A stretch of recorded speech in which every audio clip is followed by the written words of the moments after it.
Père Céleste, Dieu Tout-Puissant, nous voici maintenant debout pour honorer ta sainte et précieuse parole. Bénis la lecture de ta parole. Envoie l'onction sur le prédicateur et sur tout un chacun de nous. Donne-nous les meilleures dispositions pour écouter ta sainte et précieuse parole. Amen.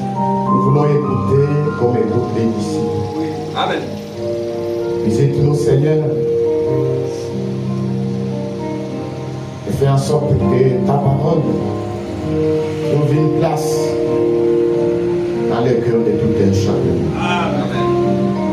Accomplis ta bonne promesse qui dit, dans les derniers jours, personne n'en sera son concitoyen.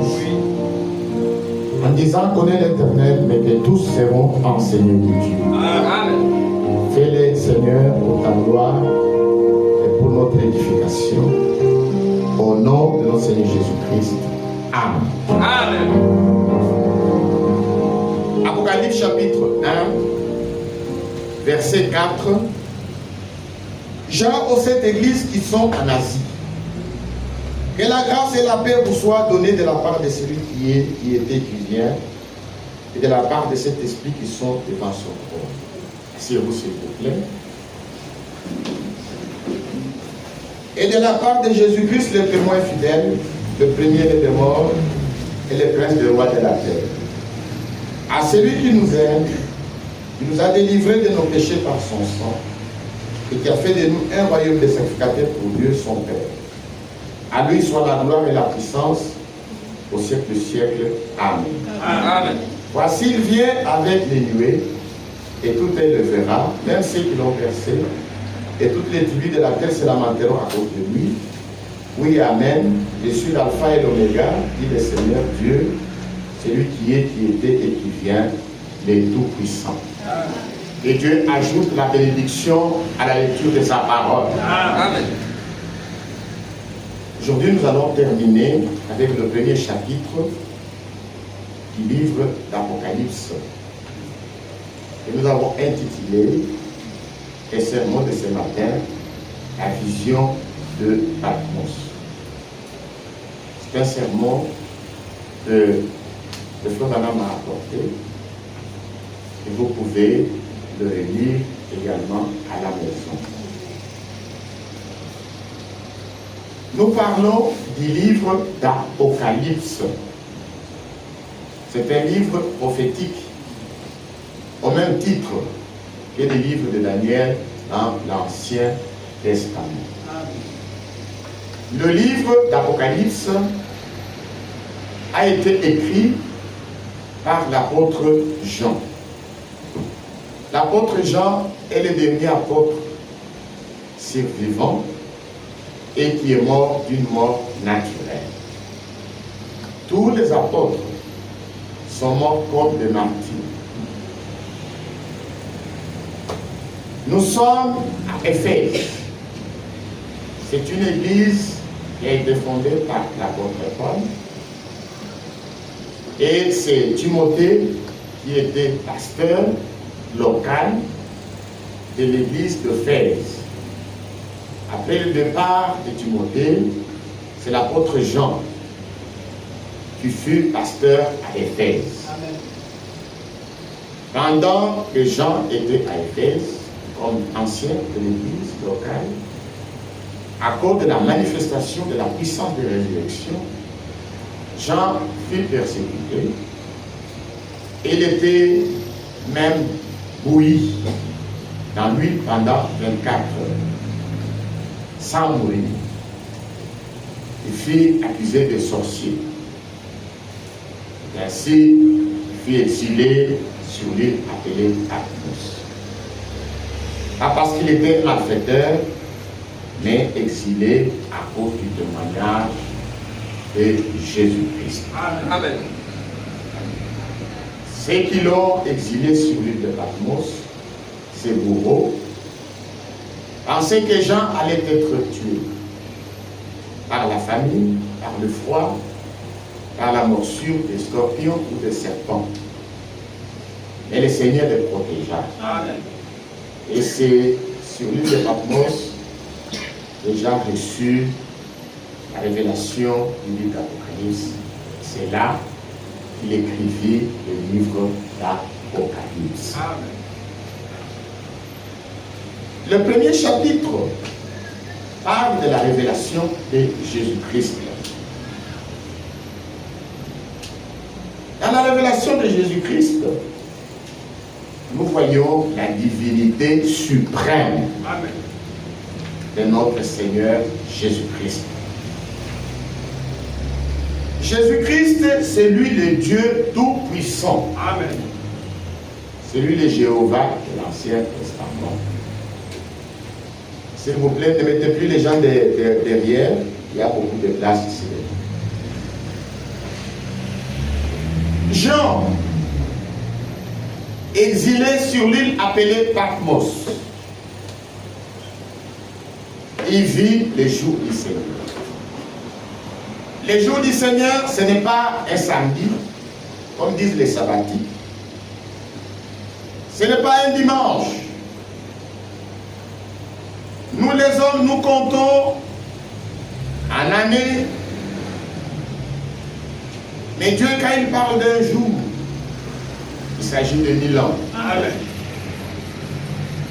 Dieu a départi à l'humanité 6 jours. Et le 7e jour, c'est le 7e millénaire. Amen. Le 7e millénaire, c'est le dernier jour, appelé les jours de l'Éternel, Amen. ou les jours de la colère. Jean fit ravir en esprit au jour du Seigneur. Amen. Il vit le Fils de l'homme.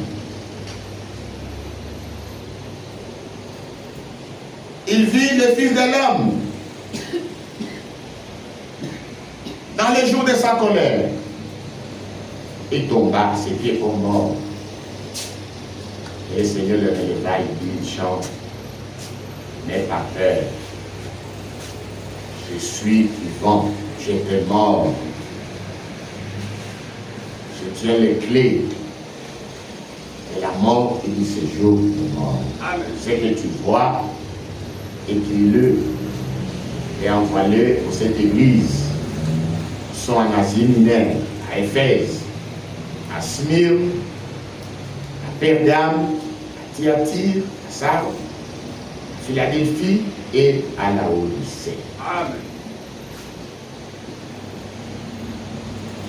Et lorsque nous arrivons au verset 4, nous avons la dédicace où le Seigneur se présente comme celui qui était, qui est et qui vient. Amen. Pour nous sauver, Dieu, qui est un esprit éternel,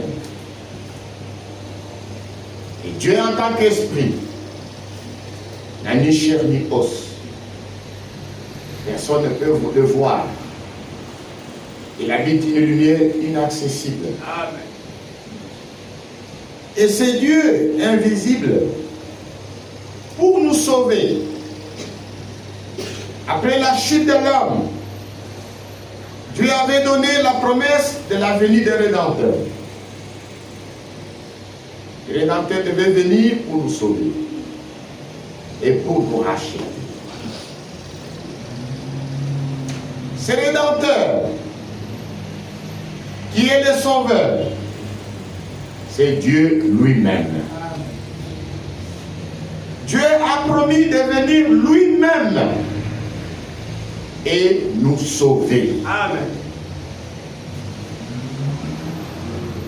C'est pourquoi Jésus-Christ est l'image du Dieu invisible. Amen. Le mystère de la piété est grand.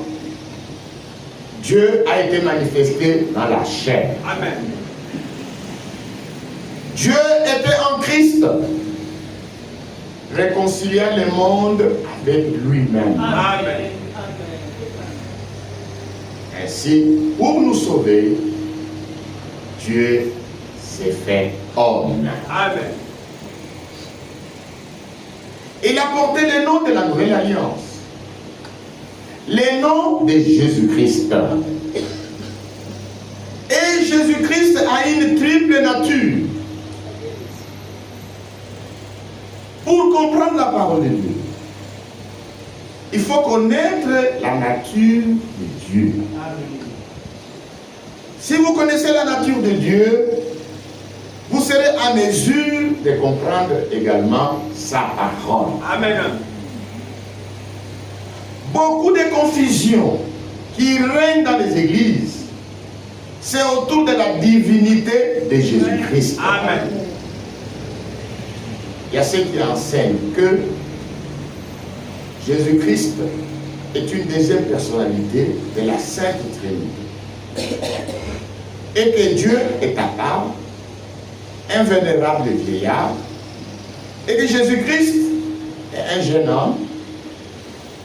Et ensuite le Saint-Esprit, c'est une colombe. Ils sont à trois et ils forment trois personnes en Dieu. Pour eux, c'est un mystère, c'est la Sainte Trinité.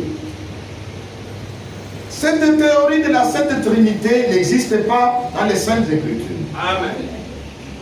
Parce que cela, c'est le polythéisme, c'est le paganisme, c'est l'adoration de plusieurs divinités. Ça, c'est propre au culte païen.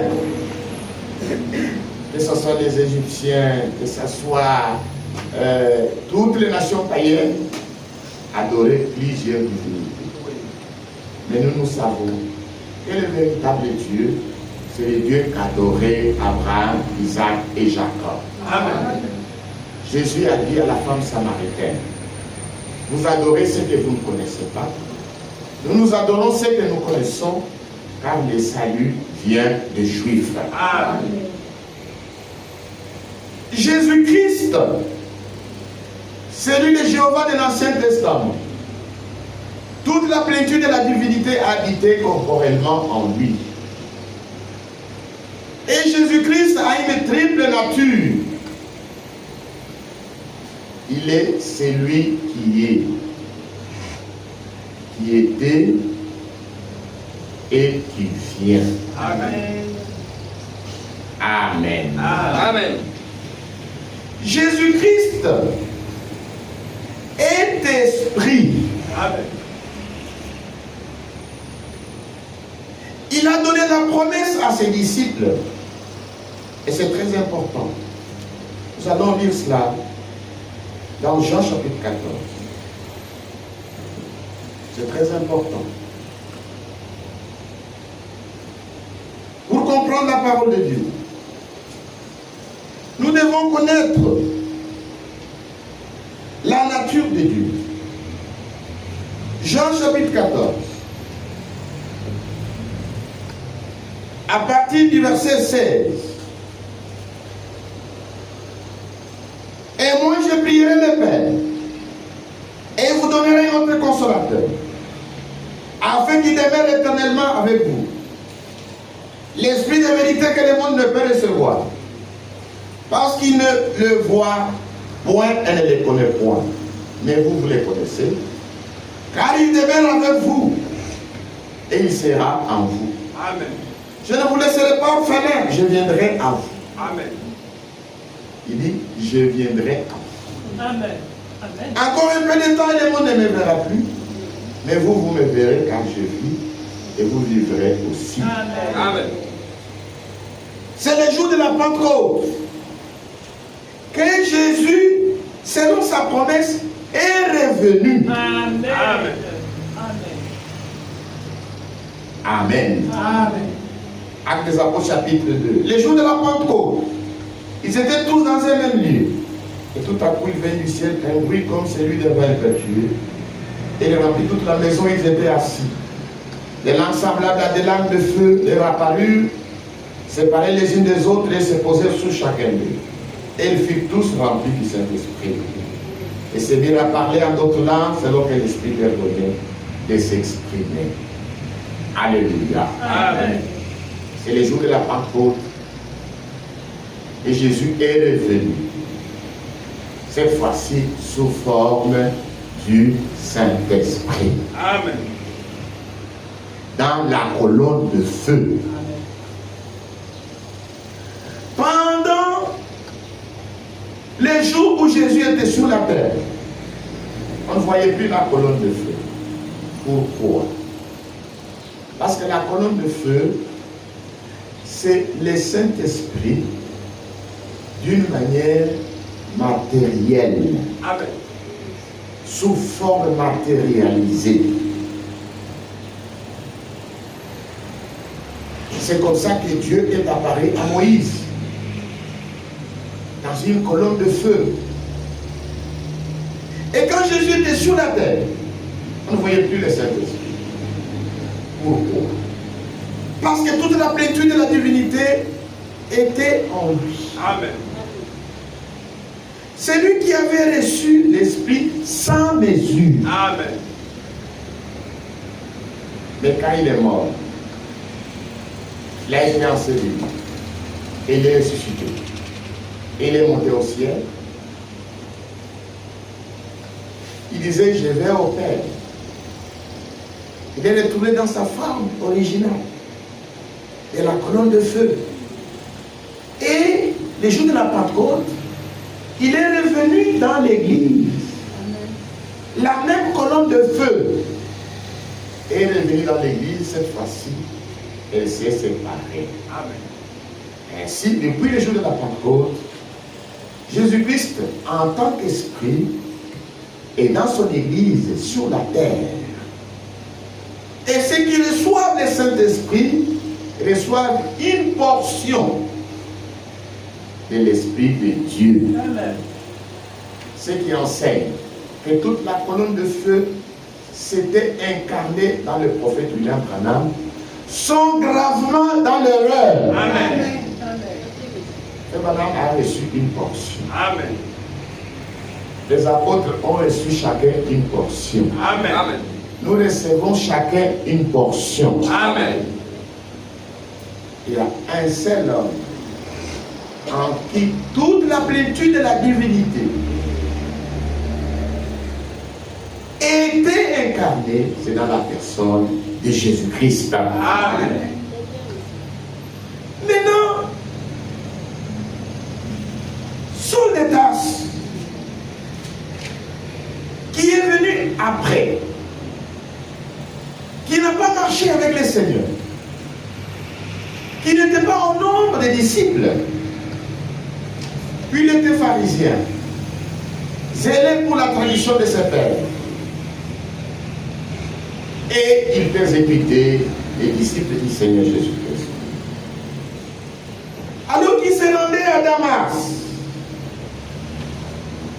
dans les Actes des Apôtres chapitre 9, au premier verset, c'est pendant Saul respirant la menace et le meurtre contre les disciples du Seigneur, s'est rendu chez les souverains sacrificateurs et lui demanda des lettres pour les synagogues de Damas, afin qu'il se trouvait des partisans de la nouvelle doctrine. Hommes et femmes, il les amena liés à Jérusalem. Comme il était en chemin et qu'il approchait de Damas, tout à coup, une lumière venant du ciel resplendit autour de lui. Il tomba par terre et il entendit une voix qui lui disait, Saul, Saul, pourquoi me persécutes-tu? Il répondit, qui es-tu, Seigneur?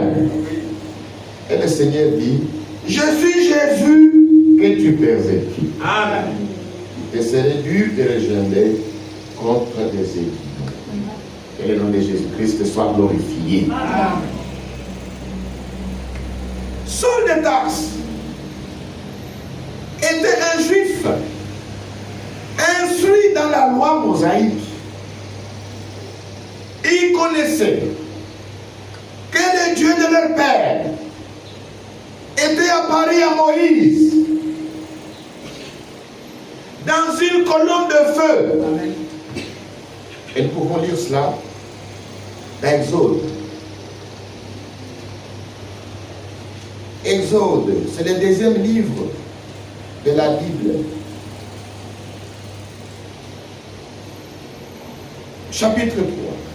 Moïse faisait paix Les troupeaux de Jéthro, son beau-père, sacrificateur de Madian, et il mena les troupeaux derrière le désert et vers la montagne de Dieu à Horeb.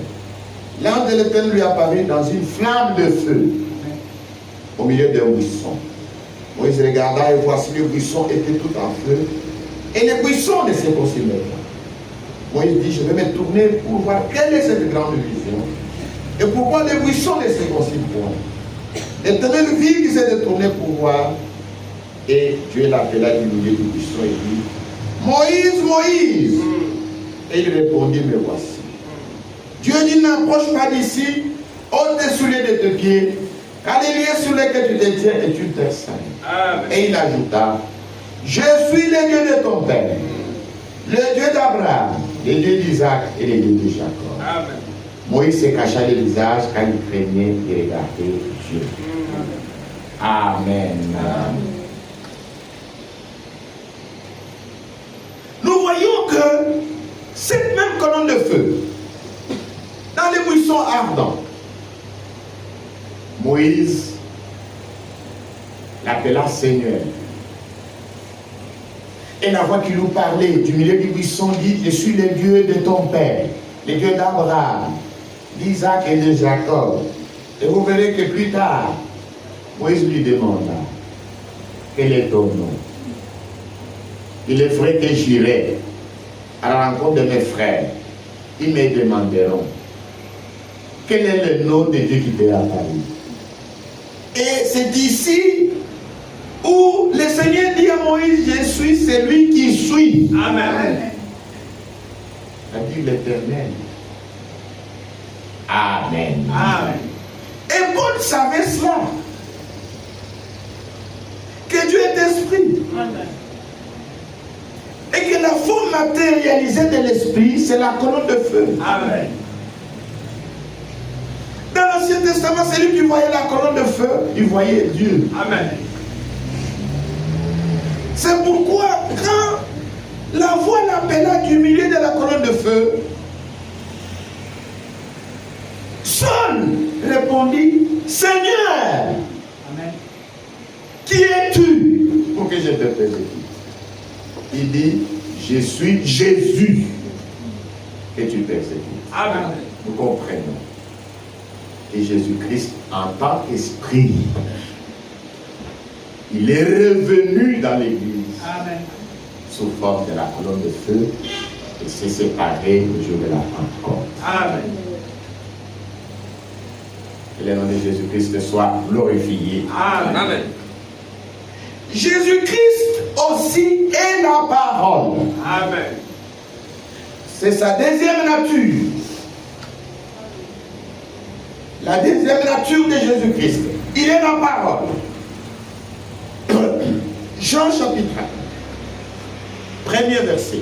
Au commencement était la parole. Amen. Et la parole était avec Dieu. Amen. Et la parole était Dieu. Amen. Elle était au commencement avec Dieu. Toutes choses ont été faites par elle. Et rien de ce qui a été fait n'a été fait sans elle. Amen. Amen. Amen. C'est vrai. Verset 14. Et la parole a été faite chair. Amen. Elle a habité parmi nous, pleine de grâce et de vérité. Amen. Et nous avons contemplé sa gloire, une gloire comme la gloire du Fils unique venu du Père. Amen. Jésus-Christ est la parole. Amen. Et Jésus-Christ, en tant que parole, Jésus-Christ est là depuis le commencement. Amen. Parce que la Bible dit, au commencement était la parole. Amen. Donc depuis le commencement, il est la parole. Il est là depuis le commencement. Que le nom de Jésus-Christ soit glorifié. Amen. Verset 4. En elle était la vie. Amen. Alléluia. Amen. Et la parole a été faite chair. Amen. Donc le même Jésus qui était depuis le commencement, sous forme de la parole. Le même Jésus-Christ qui est apparu à Moïse sous forme de l'Esprit, c'est le même Jésus-Christ, la parole, qui est venu sous forme de la chair. Amen. Amen. En elle était la vie. Et la parole a été faite chair. Amen. La troisième nature de Jésus-Christ, il est homme. Amen. Amen. Que le nom de Jésus-Christ soit glorifié. Amen. C'est là où beaucoup s'achoppent.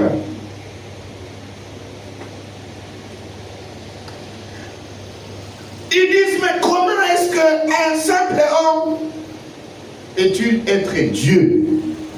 C'est le mystère de la piété. Oui. Le mystère de la piété est grand. Amen. Amen. Dieu a été manifesté dans la chair. Amen.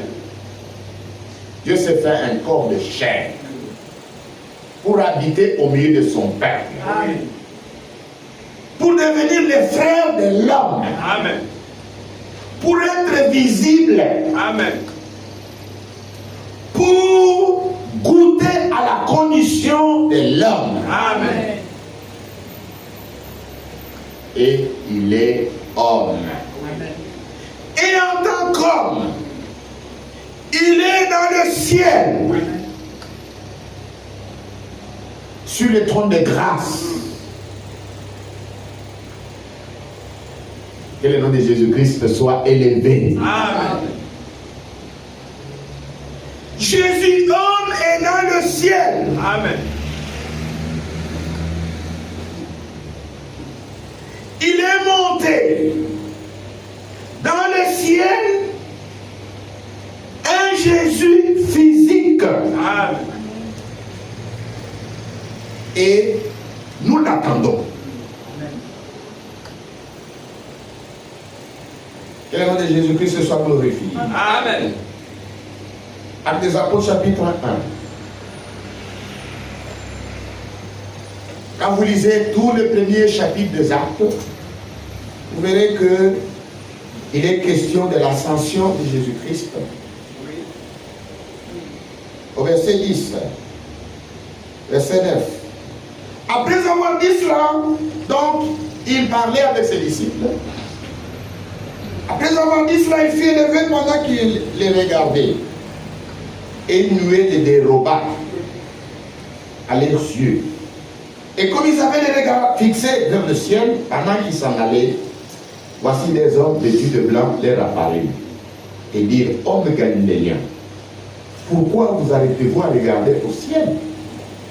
C'est Jésus qui a été enlevé au ciel du milieu de vous, reviendra de la même manière que vous l'avez vu allant au ciel. Amen. Nous attendons un Jésus physique. Amen. Un Jésus homme. Oui. Vous devez bien comprendre ces choses parce que nous sommes dans une ville où pilule toutes formes de fausses doctrines. Oui. Vous rencontrerez quelqu'un qui vous dit Jésus, et il est déjà venu. Il faut lui poser la question. Il est venu sous quelle forme? Parce que nous savons que Jésus a une triple nature. Amen. La première nature, il est la parole. Amen. Et en tant que parole, il est sur la terre dès le commencement. Oui. Nous savons qu'il est esprit. Amen. Et sous forme de l'esprit, il est déjà venu depuis le jour de la Pentecôte. Amen. Il est dans son église. Amen. L'église fonctionne parce que Jésus est présent. Amen. Il ne nous a pas laissé orphelins. Amen. Pour inaugurer l'église, il est descendu depuis le jour de la Pentecôte pour être présent dans son église. Et ce matin, je vous annonce que Jésus est ici. Amen. Amen. Il est présent par son esprit Amen. et par sa parole. Amen. Mais celui que nous prêchons, Oui. celui que nous attendons Oui. pour enlever l'église, Oui. il ne viendra pas en tant que parole, Non. il ne viendra pas en tant qu'esprit, Non. il viendra en tant qu'homme. Amen. Et il ne posera pas ses pieds sur la terre, mais il viendra dans les airs. Amen. Et nous allons nous réunir à lui dans les airs. Que le nom de Jésus-Christ soit élevé. Amen. Donc dans 1 Timothée, Paul donne le témoignage que Jésus, homme, est dans le ciel. 1 Timothée chapitre 2, verset 4. Car il y a un seul Dieu et aussi un seul médiateur entre Dieu et les hommes, Jésus-Christ, homme, Amen. qui s'est donné lui-même en rançon pour tous. C'est dans les témoignages rendus en son propre temps. Amen. Donc Jésus-Christ en tant qu'homme, il est au ciel. Nous attendons son retour. Amen. Il viendra nous chercher. Ce sera le jour de la gloire. Que le nom de Jésus-Christ soit glorifié. Amen. Et Jésus-Christ est homme. Il a également une triple nature. Trois natures. Parce que Dieu est devenu un homme. Pourquoi? Pourquoi Dieu est devenu un homme? Dieu est devenu un homme pour être un sacrifice. Amen. Pour être un sacrificateur, pour être un avocat. Là, il se présente comme celui qui est au présent. Dieu est devenu un homme pour être un prophète, comme cela avait été annoncé par Moïse. Amen. Il dit, l'Éternel vous suscitera un prophète comme moi. Voilà pourquoi il est devenu un homme.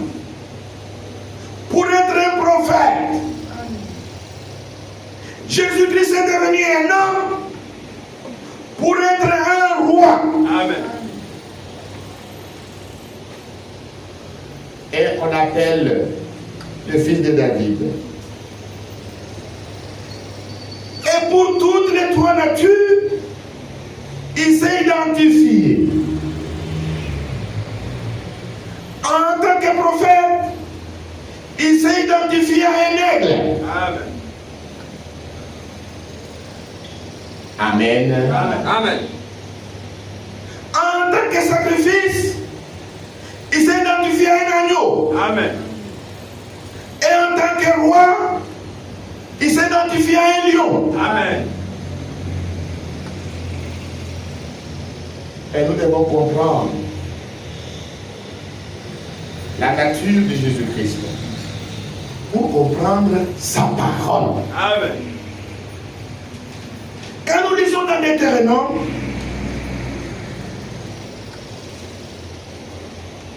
Deutéronome chapitre 18,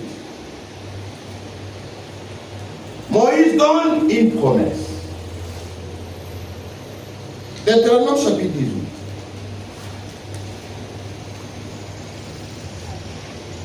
Verset 15.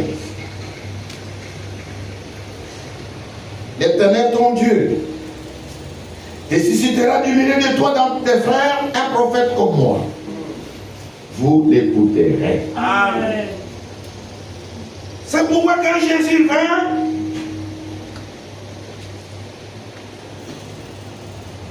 dans Jean chapitre 6, au verset 14,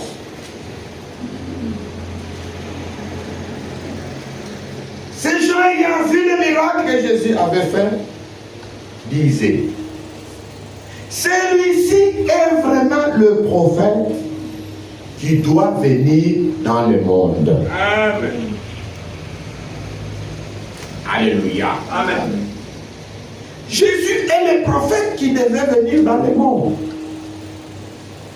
C'est pourquoi il est devenu un homme pour être un prophète. Et quand il est venu, il s'est identifié au Fils de l'homme. Parce qu'un prophète, dans l'Ancien Testament, on appelait Fils de l'homme. Et nous avons plusieurs prophètes dans l'Ancien Testament. Il a envoyé Isaïe, il a envoyé Ézéchiel, Jérémie. Et chaque fois qu'il s'adressait à Jérémie, il s'adressait au prophète. Il disait Fils de l'homme. C'était des fils de l'homme. Mais un seul est le Fils de l'homme. Amen. C'est le Seigneur Jésus-Christ. Et là aussi, vous deviez bien comprendre cela. Nous sommes dans une ville où pilule des fausses doctrines. Beaucoup appellent Frère Branham le Fils de l'homme. Frère Branham, en tant que prophète, il était comme tous les fils de l'homme. Comme Jérémie, comme Isaïe, comme Ézéchiel. Mais le prophète, le Fils de l'homme, c'est le Seigneur Jésus-Christ. Amen. Tu es devenu un homme pour être un prophète. Amen. Les autres étaient des prophètes, mais lui était un Dieu prophète. Amen. Il était le Dieu de prophète. Que le nom de Jésus-Christ soit glorifié. Amen. C'est pourquoi, quand les Juifs l'ont vu faire des miracles, ils ont dit, celui-ci est vraiment le prophète qui doit venir dans le monde. Et il vint.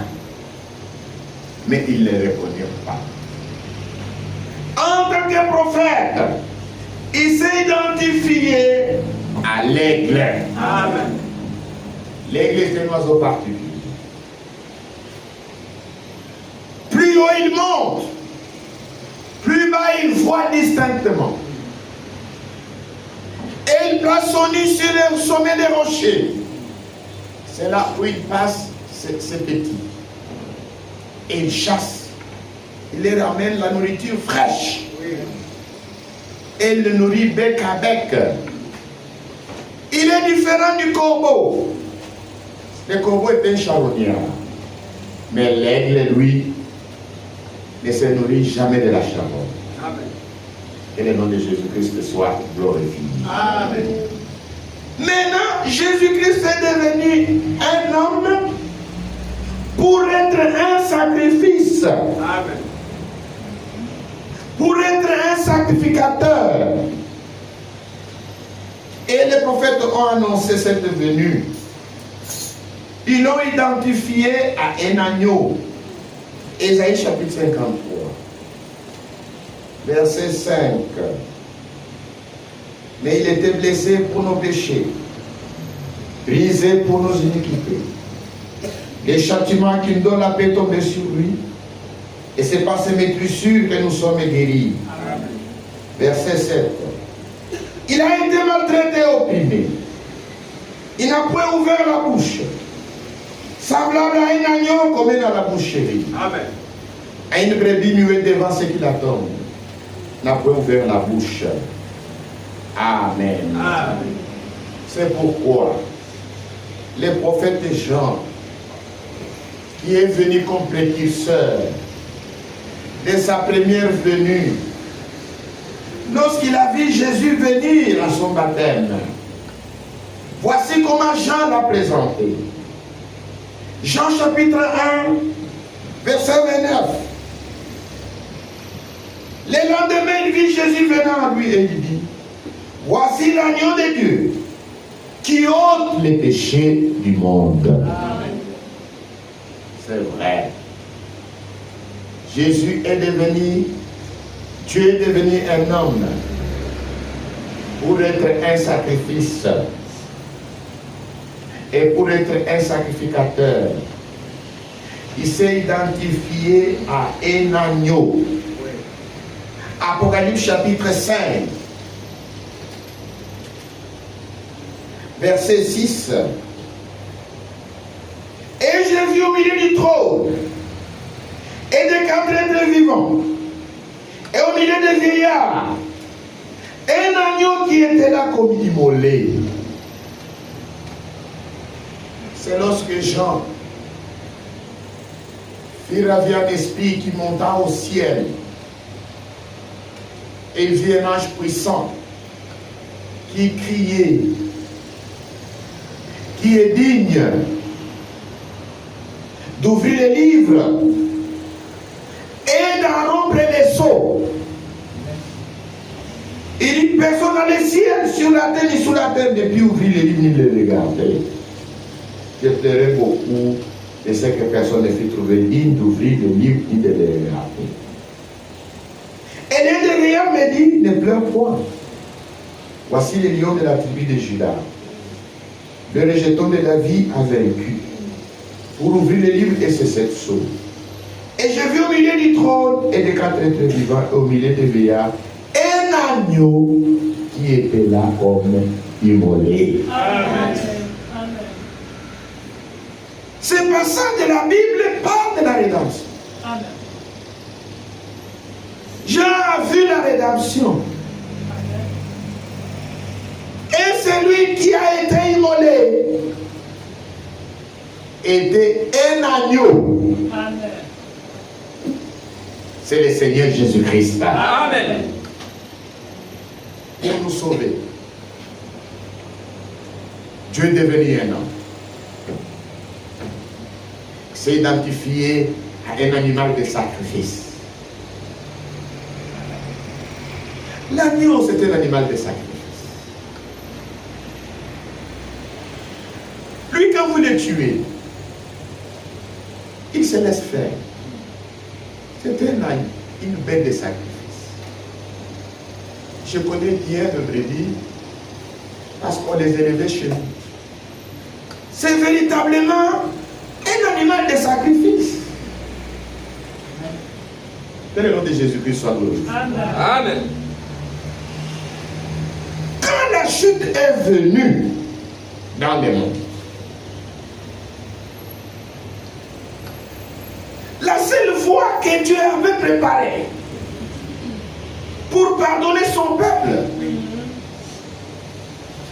c'est au travers du sang. Amen. Et pour avoir du sang, il fallait un sacrifice. Avant que le véritable sacrifice vienne, il fallait trouver une substitut. Et le substitut de ces sacrifices qui allaient venir, c'était des agneaux. Parce que selon la loi de Dieu, s'il n'y a pas d'effusion de sang, il n'y a pas de pardon de péché. Amen. Pour s'approcher de Dieu, il faut que ça soit au travers du sang. Voilà pourquoi déjà en Éden, Dieu est descendu, il a pris un agneau, il a sacrifié, il a pris la peau, il a revêtu les pécheurs. Le sang de l'agneau a été répandu. Cet agneau immolé préfigurait l'agneau de Dieu qui allait venir à la fin pour régler la question du péché. Amen. Observez que Dieu demande aux deux adorateurs, Caïn et Abel, d'offrir des sacrifices. Abel, par la foi, parce qu'il avait la révélation, il offrit un agneau premier-né. Et cela a été conforme à la volonté de Dieu. Amen. Amen. Amen. Dieu a agréé à son offrande. Amen. Parce que c'était selon la volonté de Dieu. Mais celui qui ne connaissait pas la volonté de Dieu. C'était Caïn. C'était le type d'un homme religieux qui ne comprend pas la volonté de Dieu. Laisse-moi un peu m'arrêter là-bas. Aujourd'hui, nous avons beaucoup de religieux Amen. qui ne comprennent pas la volonté de Dieu. Amen. Vous devez comprendre quelle est la volonté de Dieu pour aujourd'hui. Amen. Pourquoi vous revenez à dire j'ai mon église, ça ne veut rien dire. Quand elle aussi avait une église sans révélation. C'est vrai. Quand il a entendu tout simplement sacrifice,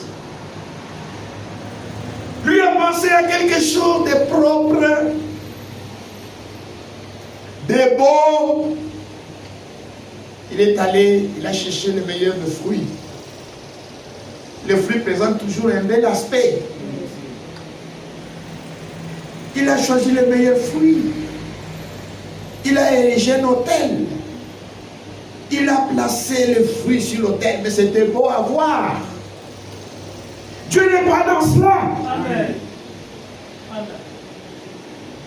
Et Abel qui connaissait la volonté de Dieu, par la foi, Abel croyait que le péché est entré par le sang. Amen. Et que Dieu requérait le sang, Amen. le sang innocent, Amen. pour être agréé. Amen. Il est allé dans son étable. Il a pris un agneau, certainement. Un agneau, peut-être il dormait là où il y avait les excréments. Il l'a pris comme ça. Et quand il l'a placé sur l'autel, l'agneau paraissait très sale. Il a cherché une pierre tranchante. Et il a essayé de trembler, d'égorger cette brebis et le sang jaillissait. Amen. Tout autour. Le sang jaillissait même sur lui. Le sang jaillissait sur les sacrifices, sur l'autel. C'était la saleté. Oui. Mais c'était conforme à la volonté de Dieu. Amen. Parce que la vie est sortie de l'agneau. Amen. Amen. Le sang a été répandu. Amen. Amen. Et quand tu as regardé, il a vu le sang répandu. Cela a été conforme à sa volonté. Amen.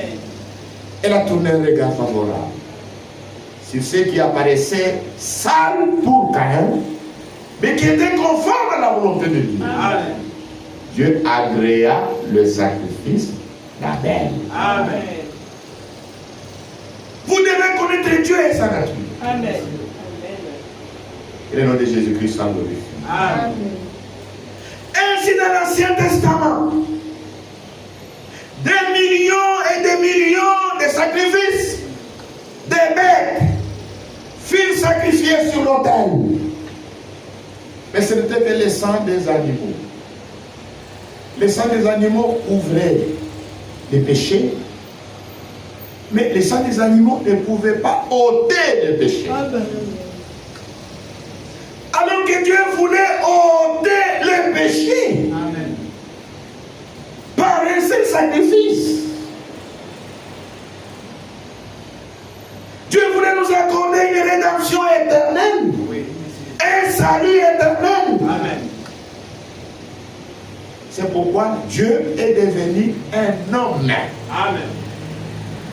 pour être un sacrifice, pour produire la vie immortelle, pour produire le sang du Verbe. Et sur le bois du calvaire, il produit ses sangs, produisit ses sangs divins, purs, sans tache. Que le nom de Jésus-Christ soit glorifié. Amen.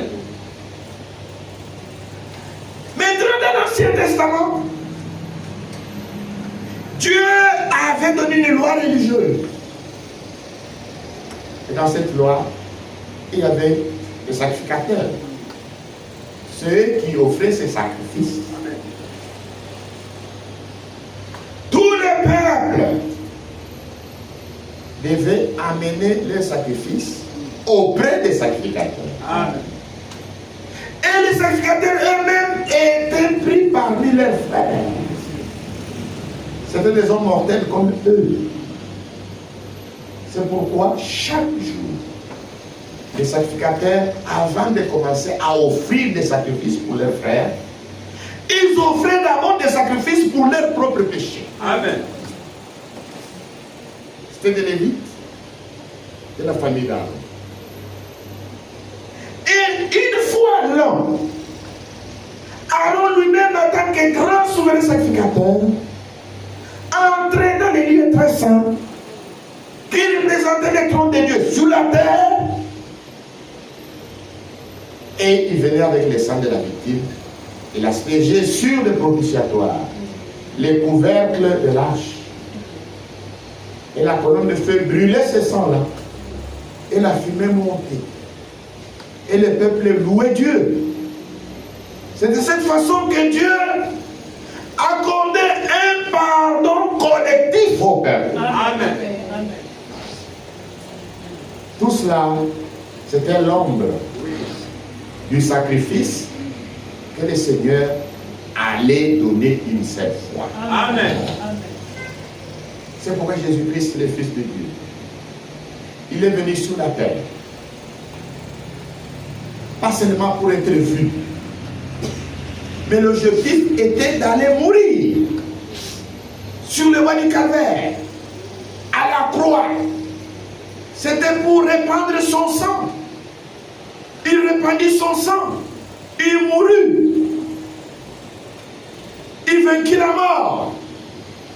Il est impossible que la mort le retienne dans les tombeaux. Amen. Parce qu'il avait le pouvoir de donner sa vie. Il avait le pouvoir de la reprendre. Amen. Et au troisième jour, il sortit vainqueur. Amen.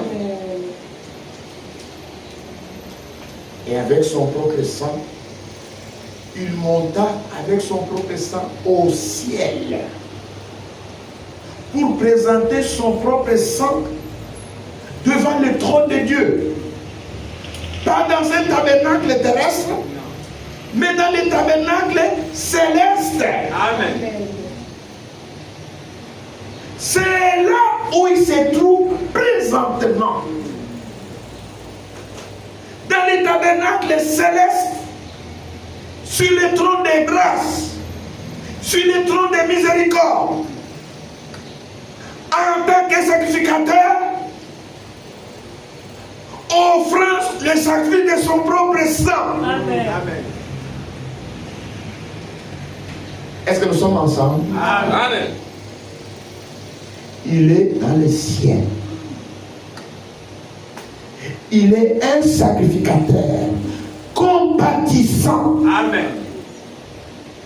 Parce qu'il a été tenté comme vous et moi en toutes choses.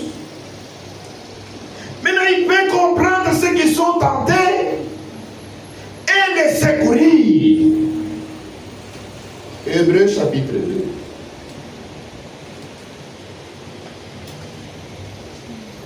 À partir du verset 14.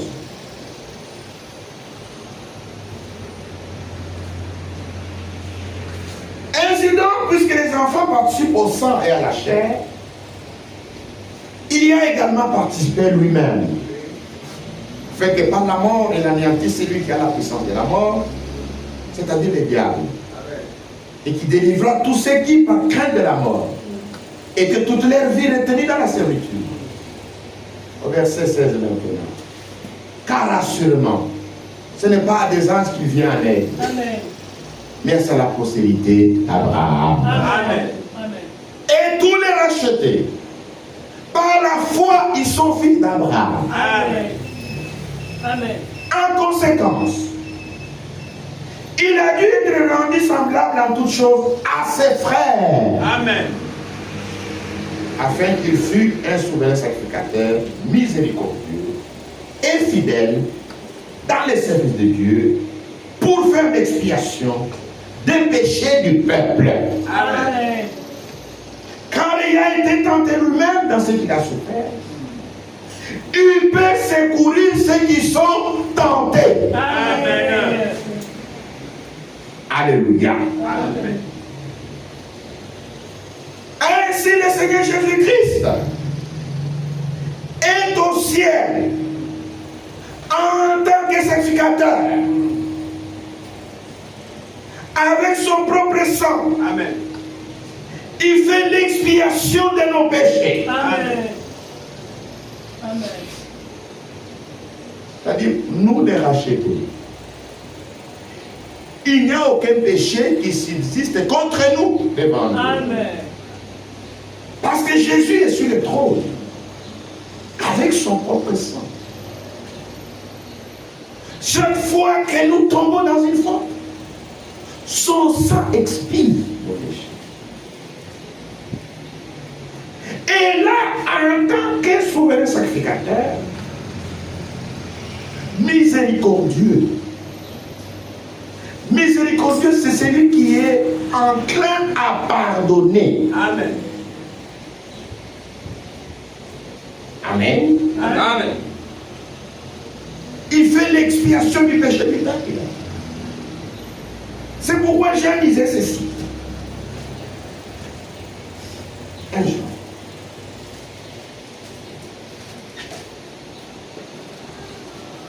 Verset 1 Jean chapitre 2. Mes petits enfants, je vous écris ces choses afin que vous ne péchiez point. Mais si quelqu'un a péché, nous avons un avocat auprès du Père. Oui. Jésus-Christ est le juste. Il est lui-même une victime expiatoire pour nos péchés. Non seulement pour les nôtres, mais aussi pour ceux du monde entier. Amen. Il est sur le trône. Il est notre avocat. Amen. Il est lui-même une victime. Amen. Les sacrificateurs sur la terre, ils offraient des victimes qui étaient des sacrifices des animaux. Mais Jésus-Christ dans le ciel, sur le trône, il est lui-même une victime Amen. expiatoire pour nos péchés. Amis pécheurs, viens à Jésus ce matin. Amen. Il est une victime expiatoire sur le trône de grâce pour pardonner vos péchés, même s'ils sont rouges comme les grammes. Amen. Repentez-vous et tous vos péchés vous seront pardonnés. Amen. Que le nom de Jésus-Christ soit glorifié. Amen. Étant sur le trône de grâce, lorsque vous êtes tentés, il est là pour vous secourir. Il est sur le trône pour secourir ceux qui sont tentés. Est-ce que nous sommes ensemble? Amen. Car il a été tenté lui-même dans ce qu'il a souffert, il peut secourir ceux qui sont tentés. Le Seigneur Jésus-Christ a été tenté en toutes choses, Amen. mais sans commettre le péché. Il a vaincu la tentation. Il a vaincu les tentateurs. Voilà pourquoi il est dans le ciel, pour secourir ceux qui sont tentés. Amen. Hébreux chapitre 4, verset 4. 14. 4, 14. Ainsi, puisque nous avons un grand souverain sacrificateur qui a traversé les cieux, Jésus le Fils de Dieu, demeurons fermes dans la foi que nous professons. Amen. Amen. Car nous n'avons pas un souverain sacrificateur qui puisse compatir Amen. à nos faiblesses. Amen. Gloire à Dieu. Nous avons vu qu'il est un souverain sacrificateur miséricordieux. Amen. Ici, Paul le décrit comme un souverain sacrificateur compatissant. Amen. C'est-à-dire, c'est quelqu'un qui peut être touché par la souffrance de l'autre. J'aimerais que cela puisse nous pénétrer profondément. Amen. Il compatit. Il compatit à nos douleurs. Amen. Il compatit à nos faiblesses. Il a été tenté comme nous en toutes choses, sans commettre de péché. Approchons-nous donc avec assurance du trône de la grâce, afin d'obtenir miséricorde et de trouver grâce pour être secourus dans nos besoins. Amen. Alléluia. Amen. Lorsque vous êtes tenté, vous devez vous rappeler que notre souverain sacrificateur est passé par le même chemin. Amen. Le chemin de la tentation. Si vous êtes éprouvé, vous devez comprendre que notre sacrificateur est passé par le même chemin. Amen. Il comprend bien votre situation. Non seulement il comprend, mais il compatit. Amen. Il est ému de compassion. Amen. Oui, bien aimé frère. J'ai donné un exemple pendant la semaine. J'ai dit quand Jésus est allé au décès de Lazare. Lazare était déjà décédé depuis 4 jours. Mais il a trouvé ses sœurs qui pleuraient. À cause de la souffrance,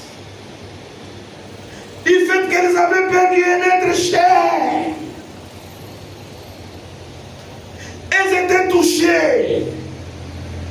Elles pleuraient. Et quand Jésus les vit, tellement il était mis de compassion pour leurs souffrances, Jésus s'est mis à pleurer avec elles. Et Jésus n'a jamais changé. Amen. Et le nom de Jésus-Christ soit glorifié. Amen. Vous devez croire qu'il était ému de compassion pour ceux qui étaient en souffrance. Amen. Et Jésus-Christ est le même hier, Amen. aujourd'hui, éternellement. Amen. Amen. Quand vous passez par des moments difficiles, Amen. il est ému de compassion pour vous. Amen. Vous devez vous approcher de lui avec confiance. Amen. Amen. Que le nom de Jésus soit glorifié. Amen. Quand vous vous approchez de quelqu'un, que vous savez qu'il est dans la même difficulté, qu'il souffre comme vous, vous devez avoir confiance qu'il va vous aider. Amen. Amen. Gloire à Dieu. Il va vous secourir. Amen. Amen. Maintenant, quand Marie et Marthe, qui étaient éplorées, l'ont vu pleurer, ils savaient qu'ils compatissaient à leur situation. Et que tous ceux qui pouvaient même leur dire maintenant, est-ce qu'elles ont résisté au Seigneur? Non. Elles n'ont pas résisté. Amen. Le Seigneur leur a demandé, où est-ce que vous l'avez mis? Elles n'ont pas été rebelles pour dire, mais Seigneur, toi tu es le Seigneur, tu connais toutes choses. Tu peux aller toi-même là-bas, débrouille-toi pour y aller. N'est-ce pas, tu es le prophète qui allait venir? Pourquoi tu peux encore nous demander? Où est-ce que vous l'avez mis? Non. Amen. Elles n'ont pas fait ça. Ça, c'est propre aux incrédules. Amen. Les incrédules sont têtus envers Dieu. Tu es malade, la Bible vous demande de prier, il dit non. Priez encore. Lui, il savait que la maladie fait mal. Maintenant que je suis malade, il demande encore qu'on prie. Prie quoi? Tu vas mourir. C'est toi qui vas mourir. Dieu ne meurt pas. Amen. Amen.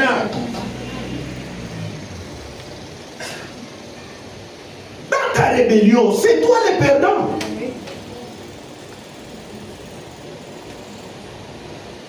Vous avez tout intérêt à l'écouter. Amen. Vous avez tout intérêt à faire ce qu'il vous dit de faire. Amen. Où est-ce que vous l'avez mis? Il dit, vous l'avez mis au cimetière. Allons. Allons. Montrez-moi où vous l'avez mis. Et Marie et Marthe on commence à conduire le Seigneur, alors que le Seigneur connaît toutes choses. Oui. Mais il cherche l'obéissance. Amen. Ils sont arrivés jusqu'au cimetière. Oui. Et il y avait une grande pierre à l'entrée du tombeau. Lui qui avait la toute puissance pour dire seulement à la pierre, quittez. Entre ressusciter et mort et parler à la pierre, qu'est-ce qui est beaucoup plus simple? C'est parler à la pierre. Lui là, il a le pouvoir de commander même au vent. Parce qu'il a parlé à la tempête. Oui. La tempête s'est calmée. Pourquoi il ne pouvait pas appeler les vents, allez, souffler sur la pierre? Il avait cette puissance-là. Oui. Il a dit, enlevez la pierre. Amen. Parce qu'ils croyaient. C'est pourquoi ils ont enlevé la pierre. Mais quand même ils ont dit, Seigneur, il sent déjà. Quand nous allons enlever la pierre, c'est-à-dire qu'il y aura une odeur nauséabonde ici. Il sent déjà. Malgré ça, ils ont enlevé la pierre. Amen. Amen. Maintenant qu'ils ont obéi à tout. Amen. Amen. Maintenant, il est entré en scène. Amen. Amen. Alléluia. Amen. Il a appelé maintenant. Là, quand il pleurait en tant qu'homme et en tant que Dieu. Il a dit, Lazare, sors. Et les morts sortent. Amen. Alléluia. Amen. Le même, tel qu'il était avec Marie et Marthe, il est le même ce matin. Amen. Au milieu de nous, il compatit à vos souffrances, Amen. à votre malheur. Amen. Vous devez toujours l'associer à vos malheurs. Amen. Vous devez l'associer à vos souffrances. Amen. Il a de la miséricorde, il a de la compassion. Amen. Dans votre maladie, associez-le. Amen.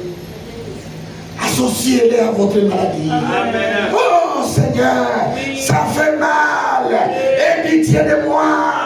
Aie pitié de moi. Tu plais en associé à ta maladie. Et tu verras qu'il va te guérir. Amen. Amen. Alléluia. Associez-les à ton chômage. Seigneur, je souffre. Je manque du travail. C'est difficile pour marcher. C'est difficile pour payer les loyers. Toi-même, tu sais comment tu as souffert sur la terre. Parce que tu n'avais même pas de logis. Amen. Tu sais comment tu as souffert. Et moi, je suis dans cette condition-là. Jésus disait, les renards ont des tanières. Le Fils de l'homme n'a même pas où reposer sa tête. C'était très dur pour lui. Il manquait un logement. C'est pourquoi ils sont partis se loger chez la belle-mère de Pierre. Et cette maison-là, on l'a gardée jalousement. Jusqu'aujourd'hui, les touristes vont là-bas. Ils voient cette maison où Jésus-Christ a passé nuit. si tu es dans un problème d'éloigné, le Seigneur est passé aussi par là. Amen. Si c'est la famine, le Seigneur est passé aussi par là. Amen. Si c'est la maladie, il est passé par là. Amen. Si c'est la tentation, il est passé aussi par là. Amen. Crie à lui. Amen. Il va vous secourir. Amen. Dommage que les chrétiens, quand les chrétiens se trouvent dans des difficultés, ils se dissocient du Seigneur. Il dit ça, cette maladie, ça ne peut pas terminer par la prière, ça ne peut pas terminer à l'hôpital, ça il faut aller voir les noirs. Parce que toute la famille a déjà fait une réunion. Le patriarche était présent dans la réunion. Le patriarche a dit, moi, est-ce que vous voyez, je suis ancien dans telle dénomination. Mais dans le cas ici d'espèce, on va d'abord chez les Noirs. Ils vont nous donner des arbres. D'ailleurs, les arbres, c'est Dieu qui les a créés. Ignorants. Pourquoi aller voir les arbres au lieu de voir les créateurs? Amen. Ça, c'est l'ignorance. Amen. Et les patriarches lui-même parlent. D'abord, il nous donne même des versets. Moi ici, je suis ancien dans mon église. Dans ces cas comme ça, on met d'abord l'église à côté, on va chez les Noirs, et puis on va revenir à l'église. Toi, tu n'es qu'un enfant. Qu'est-ce que tu vas nous dire avec vos nouvelles églises? Les patriarches, c'est un incrédule. Amen. Il veut semer son incrédulité dans toute la famille. Ce n'est pas juste. Dans chaque problème, dans l'épreuve, dans la tentation, dans la souffrance, dans la maladie, vous devez croire que Jésus ne vous a pas abandonné. Amen. Il a de la miséricorde. Il a de la compassion. Que le nom de Jésus-Christ soit glorifié. Amen. Amen. Donc, Dieu est devenu un homme pour être un prophète, pour être un sacrifice, un sacrificateur, et pour être un roi. Amen. C'est juste. Parce que cela a été prophétisé sur les enfants de Jacob. Jacob est le père des 12 patriarches qui forment les 12 tribus d'Israël. Il y a une bénédiction que Jacob prononça sur ses enfants. Genèse 49.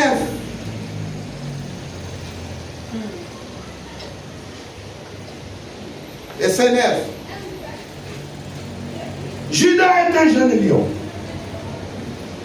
Tu reviens du carnage, mon fils. Il prend les genoux, il se couche comme un lion. Comme une lionne qui les fera lever. Le sceptre ne s'éloignera point de Judas. Nul ne bâton souverain entre ses pieds. Jusqu'à ce que vienne le Shiloh et que le peuple lui obéisse. Amen. Amen. Amen. Jésus-Christ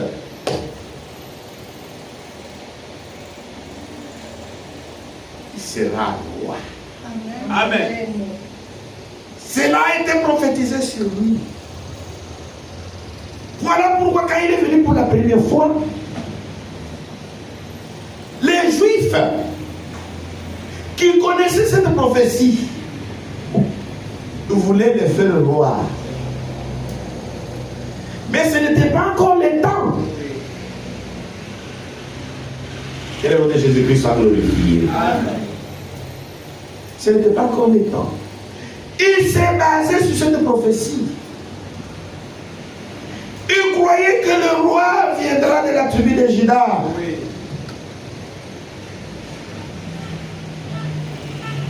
Le roi doit venir de la tribu de Juda.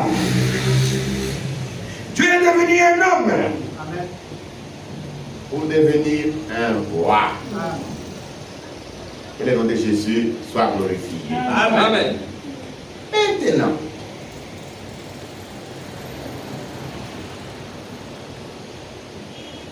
au verset 7, après chapitre 1, verset 7. Voici, il vient avec les nuées. Et tout œil le verra. Oui. Même ceux qui l'ont percé. Et toutes les tribus de la terre se lamenteront à cause de lui. Oui, amen. Amen. Je suis l'alpha et l'oméga.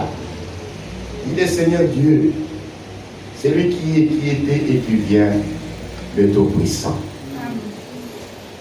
Ça, c'est une écriture clé. Est-ce que nous sommes ensemble? Amen.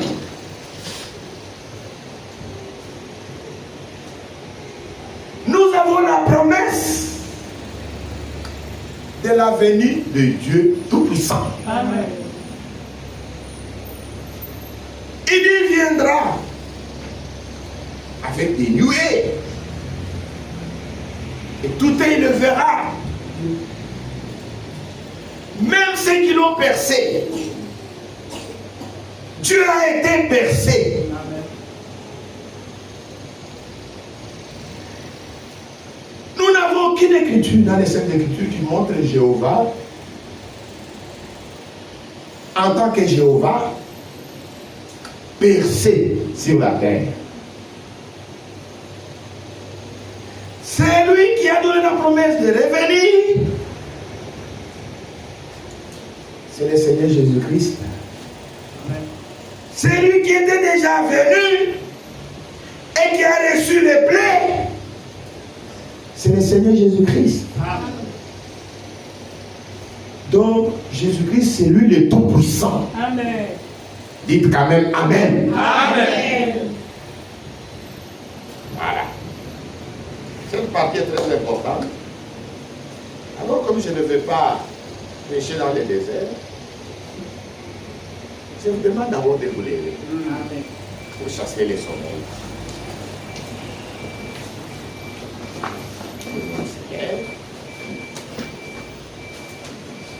Et on va chanter un tout petit peu. Amen. Un volontaire ou une volontaire en connaît un court cadre. Un volontaire ou une volontaire. Il est merveilleux, merveilleux, merveilleux, merveilleux. Il est merveilleux, merveilleux, Jésus, mon Rédempteur. Il est merveilleux, merveilleux, merveilleux, merveilleux. Il est merveilleux, merveilleux, Jésus, mon Rédempteur.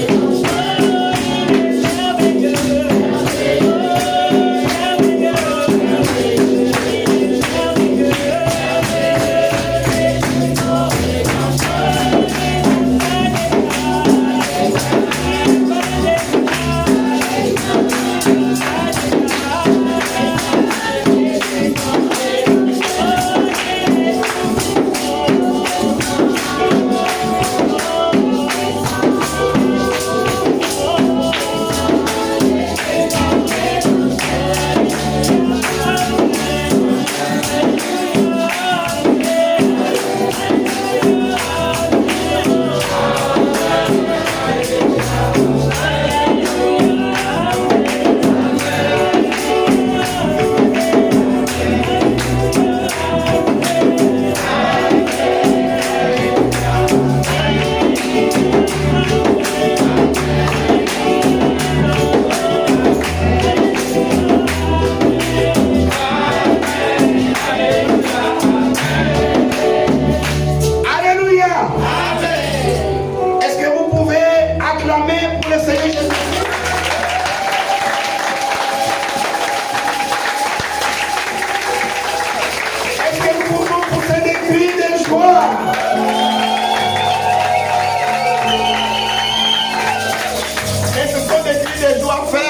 Vraiment. Il montre que c'est les autres qui et puis sont déjà endormis.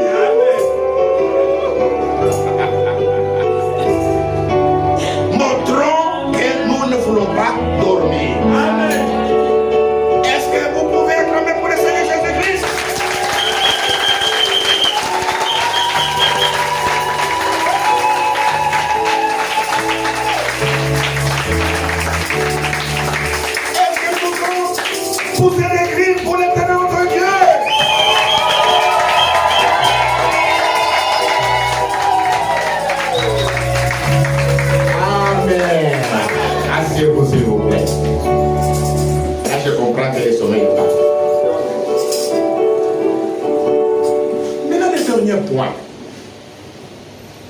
le point le plus important. C'est que nous avons ici le Seigneur Jésus-Christ qui de voir sa divinité suprême, et nous avons ici la promesse de son retour. Cette promesse de son retour, pour bien comprendre cette promesse de son retour, nous devons comprendre que pour nous racheter, Dieu est venu sur la terre. Que pour venir sur la terre, Dieu s'est fait homme. Amen. Il a eu la première venue. Il est venu pour racheter l'Église. Cette venue était et pour l'Église et pour Israël. Amen. Mais Israël ne l'a pas reconnu. Comme cela est écrit dans Jean chapitre 1, verset 11. Il est venu chez les siens et les siens ne l'ont pas reçu. Amen. Mais à tous ceux qui l'ont reçu, à ceux qui croient en son nom, il leur a donné le pouvoir de devenir enfants de Dieu. Amen. Amen. Amen. Lors de la première venue, il est venu par la naissance virginale. Selon que cela a été écrit, le Seigneur vous donnera lui-même un signe. Voici une jeune fille deviendra enceinte. L'enfantera un fils. On lui donnera le nom de Emmanuel.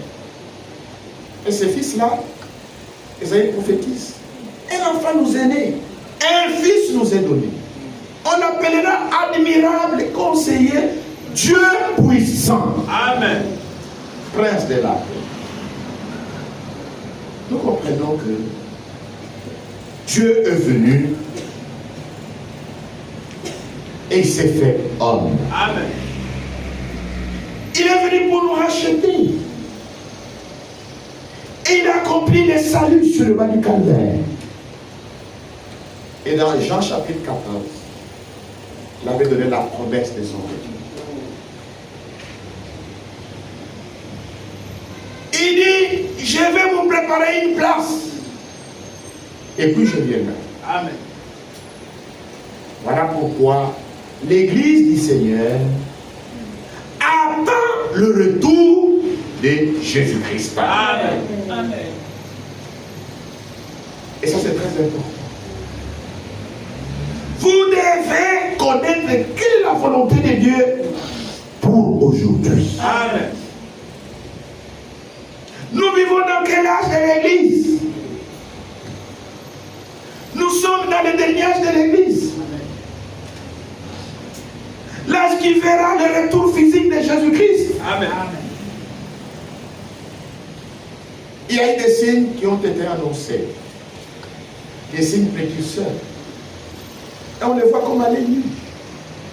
Les choses qui arrivent sur la terre. Ce sont les signes précurseurs. Il n'y a pas que des signes. Il y a aussi la promesse de l'envoi d'un prophète. Amen. Ce prophète a été envoyé. Amen. Et Dieu l'a même déjà repris. Amen. Mais le prophète a dit, ce n'est pas moi qui prépare la venue du Seigneur. Oui. Il dit, j'ai reçu un message. Oui. Amen. C'est le message qui prépare le retour de Jésus-Christ. Amen. Le message que nous prêchons, c'est un message qui prépare les rachetés à aller à la rencontre de leur époux. Amen. Pour être enlevé, vous devez croire au message promis, Amen. qui est un message de rétablissement, un message de préparation, qui est un message de consécration, qui est un message d'appel à sortir. La volonté de Dieu aujourd'hui, c'est croire et obéir au message. Amen. Maintenant, est-ce Est-ce que nous croyons au message? Amen. Est-ce que nous obéissons au message? Amen. Parce que pour expérimenter la préparation, c'est dans la foi Et l'obéissance. Amen. Que le nom de Jésus-Christ soit glorifié. Amen. C'est un message déjà. Jésus vient bientôt. Est-ce que réellement vous croyez dans l'urgence de ce message? Que Dieu nous vienne. Amen. Amen. Amen. La foi est exprimée Au travers de nos œuvres. Amen. Si quelqu'un voyage avec Air Gabon à 12 heures, voyage à 12 heures avec Air Gabon. Mais il est encore à la maison, il n'a pas encore fait sa valise. Est-ce que vous croirez aux déclarations de cet homme? Non. Ce rêve montre qu'il ne voyage pas. Amen. Et c'est le comportement que nous affichons. Nous disons que nous attendons les retours du Seigneur Jésus-Christ. Nous ne donnons aucun effort pour venir au réunion. Nous ne venons pas. Est-ce que nous croyons réellement à son retour? C'est le problème. Ce message a donné une conduite claire Aux hommes et aux femmes sur l'accoutrement. Amen. Mes précieuses sœurs, est-ce que votre accoutrement montre que vous croyez au message? La manière dont vous arrangez vos cheveux, est-ce que cela montre que vous croyez au message?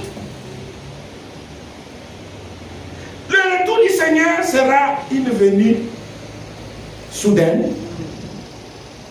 et secrète. Amen. Que maintenant on va prêcher tout un sermon. Les départs soudains et secrets de l'épouse. Jésus viendra comme un voleur. À l'heure où vous n'y penserez, soyons prêts. Amen. Amen. Plus les années passent, Plus le retour de Jésus-Christ devient de plus en plus imminent.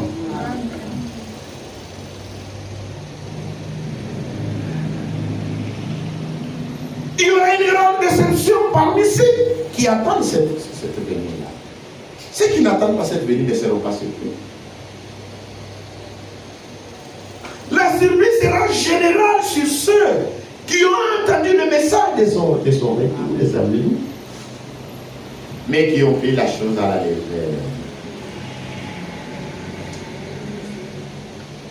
qui ont relevé cela au second plan. Qui ont pensé qu'ils vont revoir leur vie demain, après-demain ou.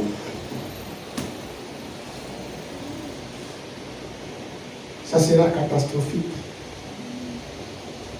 Donc, le Seigneur ne nous a pas destinés à la colère. Amen. Il nous a destinés à l'acquisition du salut. Amen. C'est pourquoi il est écrit, réveille-toi, toi qui dors. Relève-toi d'entre les morts. Et Christ t'éclairera. Amen. Alors le Seigneur Jésus viendra dans les airs. Lors de sa venue, il y aura la résurrection des morts en Christ. Il y aura la transmutation des vivants. Et ensemble nous serons enlevés. Le Seigneur nous recevra dans les airs et nous introduira dans son palais. Et il y aura les festins des noces de l'agneau qui seront servis. Et nous voyons le Seigneur va encore descendre sur la terre pour se révéler aux 144 000 qui sortiront dans les Juifs. Pour les Juifs, ça sera la deuxième venue. Lors de cette venue, il n'y a que les 144 000 qui vont le reconnaître sur la montagne de Sion. Cela est consigné dans après chapitre 14. Où l'agneau est avec les 144 000. Après, il va monter au ciel. Et il va encore revenir. Pour la troisième fois pour les Juifs. Cette fois, il va poser un pied sur la mer, un pied sur le sec. Et les sept tonnerres feront entendre leur propre voix. Amen. C'est une écriture clé. J'ai vu un autre ange puissant, Apocalypse 10. Il descendait du ciel enveloppé d'une nuée. Au-dessus de sa tête était l'arc-en-ciel, et son visage était comme le soleil, et ses pieds comme des colonnes de feu. Tenait dans sa main un petit livre ouvert, il posa son pied droit sur la mer et son pied gauche sur la terre. Il cria d'une voix forte comme un lion. Quand il cria, les sept tonnerres firent entendre leur voix. Amen. Et quand les sept tonnerres, ils firent entendre leur voix, j'allais écrire, et j'entendis d'ici une voix qui disait, celle qu'on dit les sept tonnerres, et ne l'écrit pas. Amen. Nous croyons que lorsque le Seigneur viendra et posera un pied sur la mer, un pied sur le sec, et quand il criera, les sept tonnerres feront entendre leur voix là-bas. C'est en rapport avec les Juifs. Que le nom de Jésus-Christ soit glorifié. Amen. Et même les mystères contenus dans les sept tonnerres sont cachés. C'est un mystère. Nous ne connaissons pas. Amen. Amen. Amen. C'est lors de cette venue qu'il ira entrer dans les temples rebâtis. C'est lors de cette venue que tout Israël se convertira. Les voiles qui se trouvent sur leur cœur seront enlevées et ils les reconnaîtront. Et tout Israël se convertira en un seul jour. Amen. Tout Israël sera sauvé. Que le nom de Jésus-Christ soit glorifié. Amen. Ensuite, il va monter au ciel. Et il y aura la grande tribulation qui commencera. Il y aura les 144 000 qui seront tués. Les vierges folles seront tuées. Tout cela ira jusque dans la bataille d'Armageddon. Et à la bataille d'Armageddon, toutes les nations de la terre monteront contre Jérusalem. Et le peuple sera presque vaincu. C'est alors que Jésus descendra sur un cheval blanc pour combattre à la bataille d'Armageddon. Ce sera pour la 4e fois à Israël.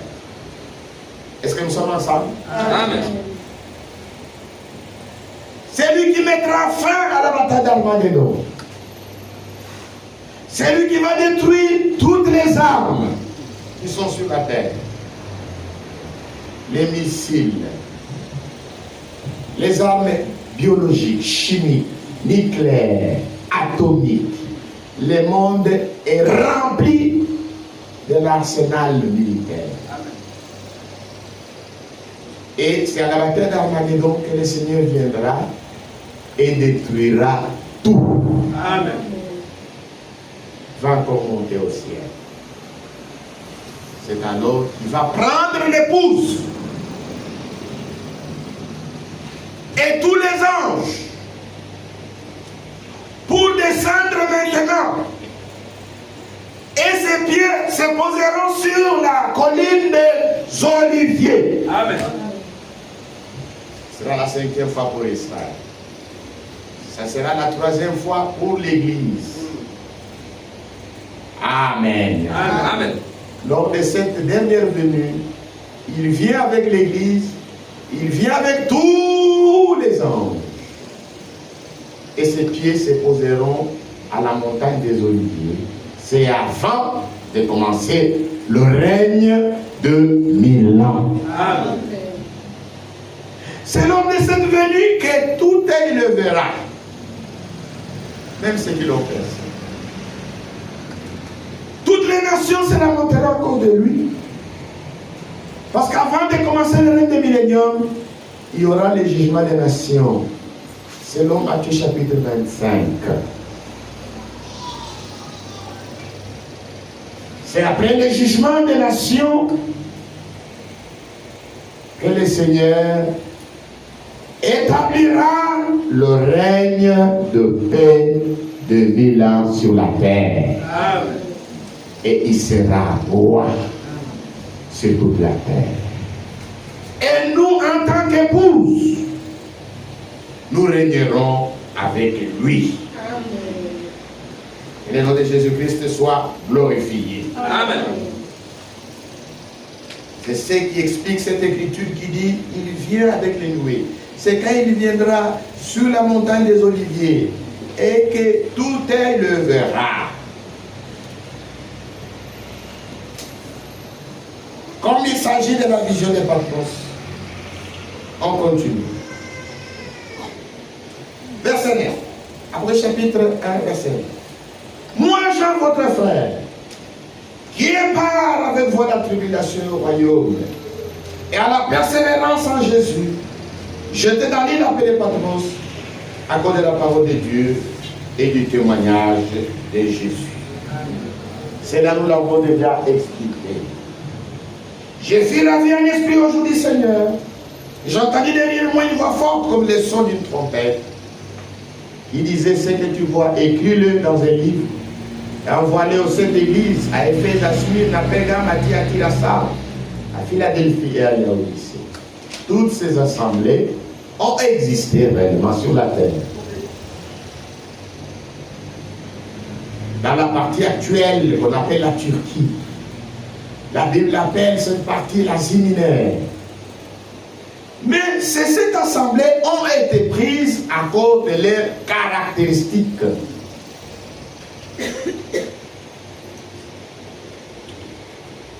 Parce que depuis l'inauguration de l'Église jusqu'au retour de Christ, il y a cette époque que la Bible appelle 7 ans de l'Église. Et chaque Église a une caractéristique de l'une de ces 7 églises. C'est pourquoi le premier âge, on l'appelait âge d'Éphèse, le deuxième âge de Smyrne, le troisième âge de Pergame, le quatrième âge de Sardes, le cinquième âge de Thyatire, le sixième âge de Philadelphie, le septième âge de Laodicée. Que le nom de Jésus-Christ soit glorifié. Amen. Je vais retourner pour connaître quelle était la voix qui me parlait. Et après m'être retourné, j'ai vu cette chandelier-là. Cette chandelier d'or représente les 7 églises. Et au milieu de cette chandelier, quelqu'un qui ressemblait à un fils d'homme vêtu d'une longue robe. Et il y a une ceinture d'or sur la poitrine. Ici, le fils de l'homme apparaît au jour de sa colère. Et il se montre comme un juge. Parce qu'il a une longue robe. Au lieu que la ceinture soit à la hanche, mais ici, la poitrine est au niveau de la ceinture au niveau de la poitrine. Il est le juge. Amen. Sa tête et ses cheveux étaient blancs comme de la laine blanche.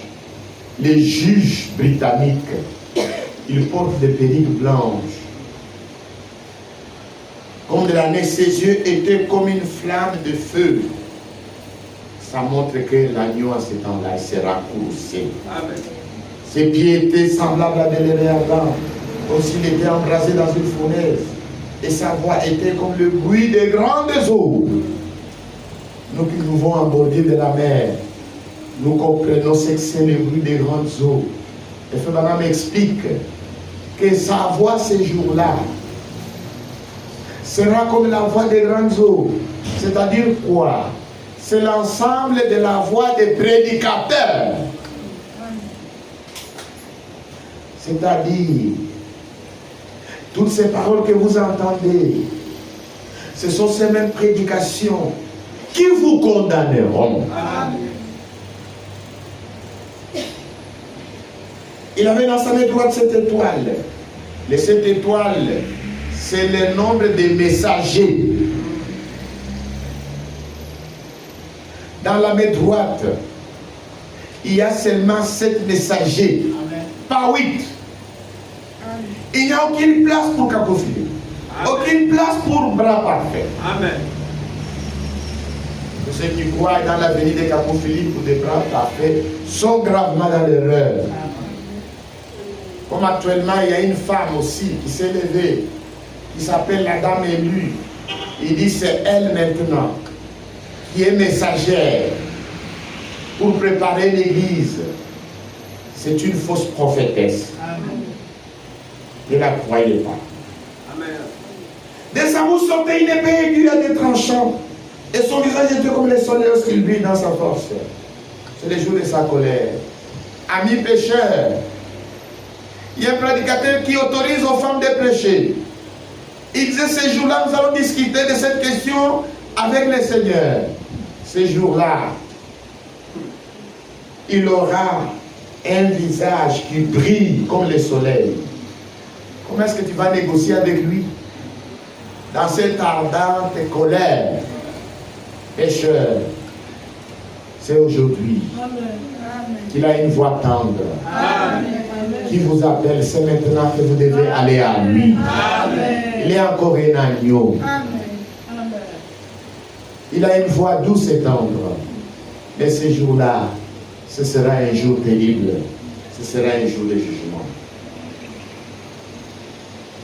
Quand je l'ai vu, j'ai tombé à ses pieds comme mort.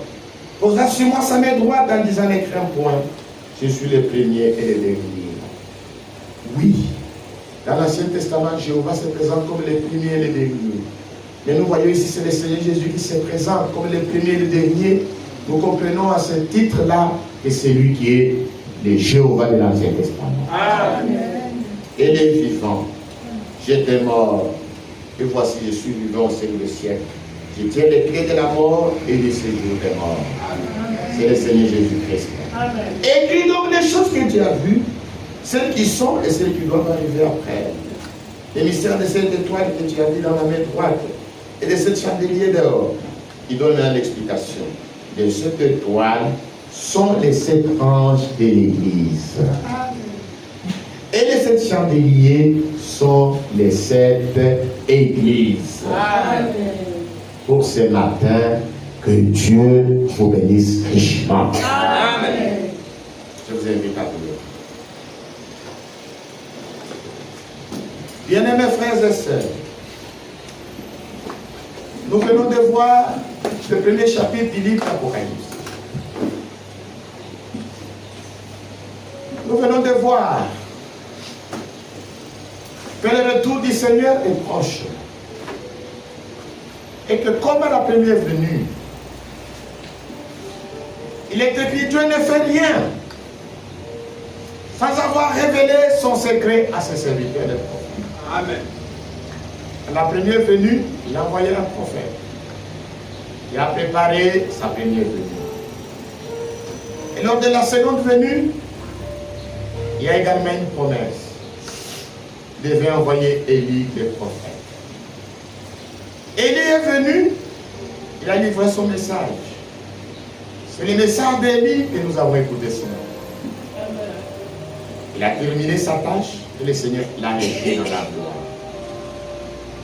Le message qu'il a livré continue. C'est ce message qui nous présentera Christ. Es-tu prêt? Si tu n'es pas prêt, prie le Seigneur. Répand ton cœur, répand ton âme. C'est un temps de préparation. C'est un temps où nous devons venir à lui. Il est sur le trône de grâce. Il est le souverain sacrificateur. Il va vous secourir. Tu es tombé dans une faute. Relève-toi. Amen. Confesse tes péchés. Il pardonnera tous tes péchés. Amen. Tu es malade. Approche-toi de lui. Il a été blessé. Par ses meurtrissures, nous sommes guéris. Amen. Tu as des soucis. Tu es affligé. Tu es dans les besoins. Nous avons un souverain sacrificateur. Compatissant. Fidèle dans l'œuvre de Dieu. Amen. Crie à lui. Nous sommes dans les jours de la grâce. Nous sommes dans les jours où vous pouvez encore être secourus. Amen. Élevons nos voix et crions à lui.